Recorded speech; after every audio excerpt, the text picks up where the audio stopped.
Thikũ imwe tu noyo ĩtigarĩte mbere ya mirurungano iria ĩtĩtio nĩ ngwataniro ya AZIMIO na mwena wa thirikari ũthiĩte na mbere na kũria akenya guteaniria mirurungano ĩyo. It's nothing new.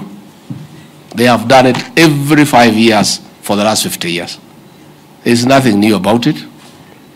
Every year we have done elections.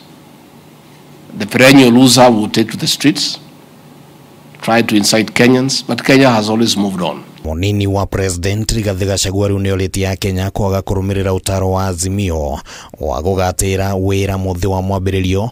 Gachagua akĩmoria gũthiĩ na mbere na mĩhang'o yao orota mũtugo. Nobody will join the government through the back door.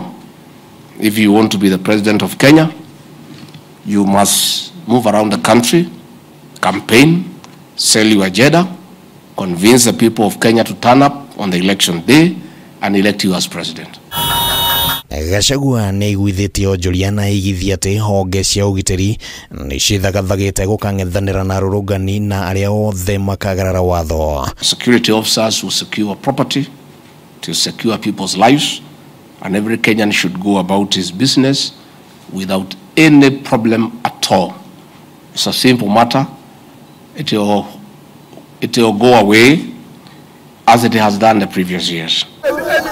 Augĩte atĩ ikinya rĩa AZIMIO la umoja gũcũngĩrĩria guoya kũrĩa igithia o rĩrĩa wonjoria wa bũrũri ũrageria gũcokereria nĩ rĩa kuonania andũ matarĩ na wendo wa bũrũri ngoro-inĩ ciao. I want to ask leaders in this country to be patriotic and to have love for their motherland.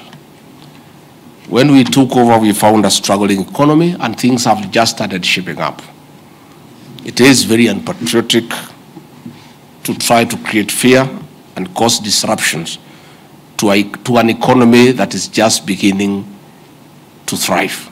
Mũtongoria wa AZIMIO la umoja na kĩhĩri gĩa atongoria makoretwo magĩtabania mĩcemanio ya mũingĩ kũndũ gũtiganĩte bũrũri-inĩ kũgeria kũiguithia mũingĩ ũkeyumĩrie mũrũrũngano-inĩ ũyũ. Na AZIMIO ĩrĩ na mateta matatũ, hamwe na mwarĩ nĩ ngarama ya iguru ya muturire, kũhingũrwo kwa mĩtambo ya ũtari wa kura na gũkuruhanio harĩ kũmbwo gwa kamĩtĩ ya ithurano na mĩhaka IEBC. Previous leaders have always acceded to those threats and invited him to join the government through the back door. So he is doing the same, repeating the same script, thinking that if he sells fear to us and takes the streets with a few people, we'll invite him to join government through the back door. I want to say that will not happen. Hadina Kameme TV, Retoria Kwanikemani.